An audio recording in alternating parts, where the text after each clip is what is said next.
Nós vamos falar sobre a disputa na Comissão Interamericana de Direitos Humanos que está acontecendo agora e que pode dar pela primeira vez em muitos anos vantagem para a direita lá na Comissão Interamericana de Direitos Humanos. Tá? A CIDH, vocês lembram do caso do Vaca, né? O cara que teve aqui para investigar o Alexandre de Moraes e acabou que até hoje não saiu o relatório dele, né?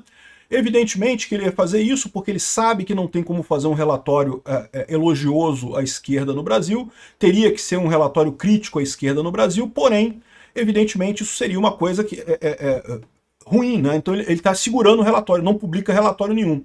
Talvez, com a maioria de direita agora na CIDH, a coisa mude de figura. Vamos entender esse caso aqui, porque essa oportunidade a gente não esperava, tá? Isso aí já é, mais uma vez, movimentação do Trump com relação à CIDH, com relação à OEA.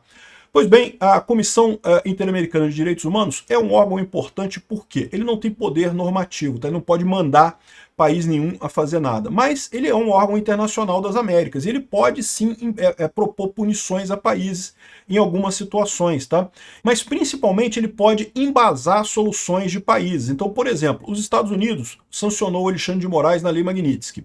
Até aqui ele não foi acompanhado por outros países. É comum ele ser acompanhado por outros países. Mas por quê? Porque o pessoal está vendo como uma decisão exclusiva do Trump. Uma decisão do CIDH de reconhecer a quebra de direitos humanos pelo Alexandre de Moraes, isso poderia, de fato, favorecer esse processo, poderia tornar essa busca por justiça no quesito Alexandre de Moraes uma coisa mais relevante, uma coisa mais fácil, né? E o problema qual que é? A Comissão Interamericana de Direitos Humanos ela é dominada pela extrema esquerda há muito tempo, né? É lógico que o Jamil Chad diz que agora que a ultradireita avança por controle no órgão de direitos humanos, a ultradireita. Não, o problema é que ela está na ultra-esquerda. A gente quer trazê-la para o centro, não é ultradireita, não é centro, não é nem direita, na verdade, é centro. Aqui, ó. Uma manobra política e diplomática ameaça deixar a Comissão Interamericana de Direitos Humanos sob o controle de movimentos ultraconservadores. É incrível, que as pessoas não conseguem falar movimento conservador, não conseguem falar direita. Para ele é ultradireita, ultra super mergazoide direita, não sei o que lá, né? Pela primeira vez em décadas de existência do Conselho Regional. Formada por 7 comissários, a entidade ligada à OEA pode ter uma composição inédita até então, com a maioria dos seus membros vindos de movimentos ligados à direita, não à extrema-direita, ou a grupos conservadores, né? Agora, o curioso é isso. Olha só o que ele fala aqui, ó. A comissão teve um papel histórico no combate contra as ditaduras latino-americanas nas décadas de 60 e 70. E é verdade, foi muito importante combater a ditadura dos milicos naquela época.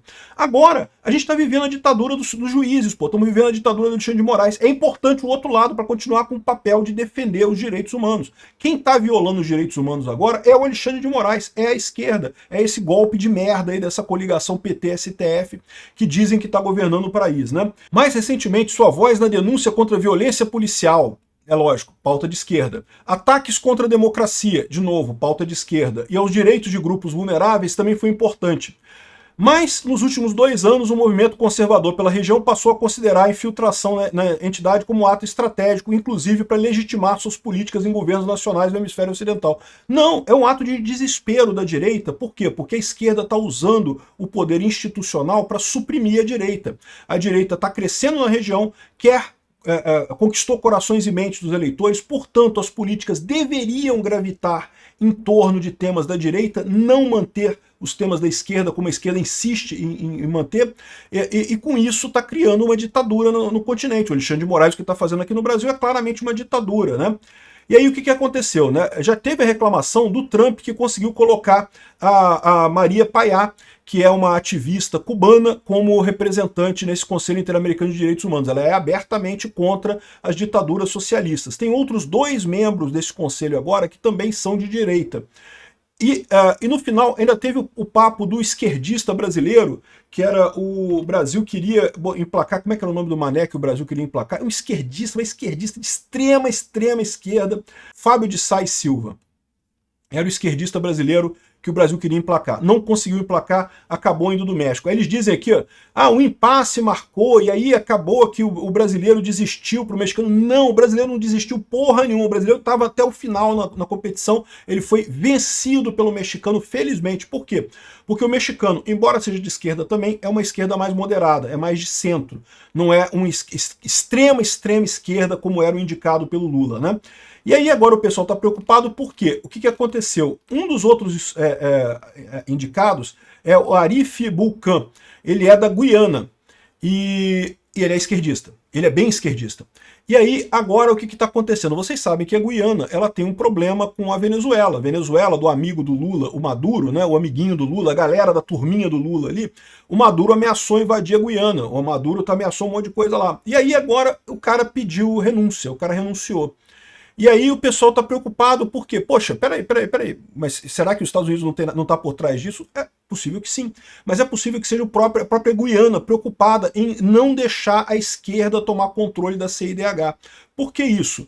Porque tá mais do que claro para todo mundo que o Lula e o Gustavo Petro são as duas forças no continente, e mais a Chimbal também no México, que estão mantendo o Maduro no poder, que estão lutando pelo Maduro, e lógico, quanto mais tempo o Maduro ficar no poder, pior é a situação para a Guiana, maior é a chance do Maduro tentar uma invasão na Guiana, alguma coisa assim, para tentar se manter politicamente viável por lá, né?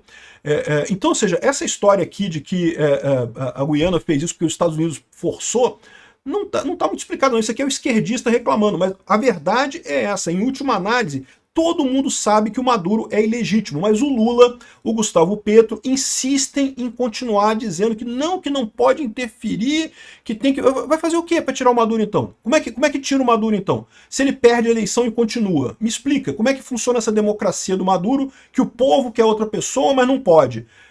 Por que a esquerda no Brasil e no México e na Colômbia falam desse jeito? Porque eles estão com o mesmo problema. Ninguém quer o Lula aqui no Brasil, ninguém quer o Gustavo Petro na Colômbia, ninguém quer a Chimbal no México. E eles estão com o mesmo dilema. Eles querem continuar no poder mesmo sem o apoio popular. É a democracia 2.0 do Alexandre de Moraes. A democracia desencantada. Como é que é o nome que eles usaram? Nem lembro mais como é que é o nome que eles usaram. É a democracia que não precisa mais do povo. O povo, quem decide é o Xandão. O Xandão que decide quem é a pessoa para governar o Brasil e pronto, né? Então, aqui, ó, entre os diplomatas, houve uma movimentação inicial de que isso poderia significar que o Brasil teria a oportunidade de botar o mané lá do Flávio Júnior Sais Silva, não sei que lá o nome do cara lá, botar o esquerdista de novo. Mas, porém, a Guiana indicou alguém, a Vidna Persaud. E as regras da OEA, se um membro renuncia de um país, o membro daquele país tem a preferência. Não é obrigatório não, tá? Mas o normal é que esse membro seja eleito, né? Que é visto como uma substituição, na verdade, dentro do mandato por outra pessoa do mesmo país. Só que, desculpa, o nome dela é Trichala Persaud, que é irmã da Vidna Persaud, que é atual ministra de temas sociais na Guiana e conservadora, defesa da família, tradição, cultura, não sei o que lá. Ou seja, nesse caso, hoje a direita já tem um 3-4, que já é uma força inédita na Comissão Interamericana de Direitos Humanos, e agora vai ter 4-3. As coisas podem mudar muito rapidamente. Vocês lembram da denúncia que foi feita do Alexandre de Moraes por violações de direitos humanos lá na OEA? A OEA pode finalmente se pronunciar sobre isso, né? Você lembra do relatório lá do Vaca, que teve aqui no Brasil, entrevistou um monte de gente, não saiu relatório nenhum? Por que não saiu relatório? Porque ele sabe que o que ele viu aqui é um absurdo. Só que se ele publicar esse relatório, ele vai estar prejudicando a esquerda. Como a maioria do pessoal no CIDH é de esquerda, ele fez a única coisa que ele podia fazer, que é ficar calado e não falar nada, né? Não tem como ele elogiar o Alexandre de Moraes, porque está mais do que óbvio que o Alexandre de Moraes está violando os direitos humanos aqui no Brasil, está violando o devido processo legal, o processo acusatório, está violando toda a justiça brasileira só para perseguir Bolsonaro. Mas isso ajuda a esquerda, então a esquerda não quer mexer nisso daí. O relatório não sai. Talvez agora, com uma maioria de conselheiros de direita no CIDH, a coisa possa caminhar num sentido mais satisfatório.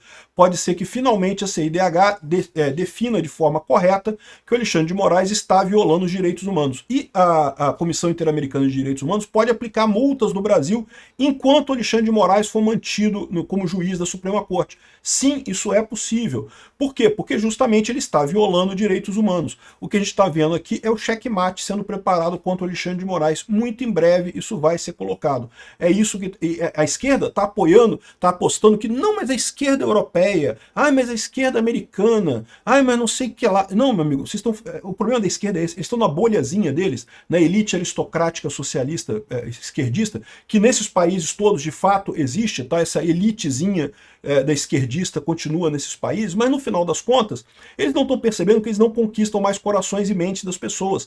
E mesmo na Europa, mesmo nos Estados Unidos, a maior parte da população está rejeitando essas políticas de esquerda, né? Então, eles estão confiando que os democratas vão ganhar a próxima eleição, e eu não sei se vão ganhar. Eles estão confiando que a esquerda vai se manter na Europa, e eu não sei por quanto tempo que a esquerda consegue se manter na Europa. Está cada vez mais difícil para eles lá. Então, essa é a situação. A esquerda aqui no Brasil apostou nisso e está vendo seu espaço diminuir. Achou que ia virar a esquerda na América Latina toda, desde que o Lula assumiu, só ganhou direita na América Latina, com exceção do Uruguai, que é café com leite, né? E o problema da esquerda é isso, porque eles continuam errando esse jogo.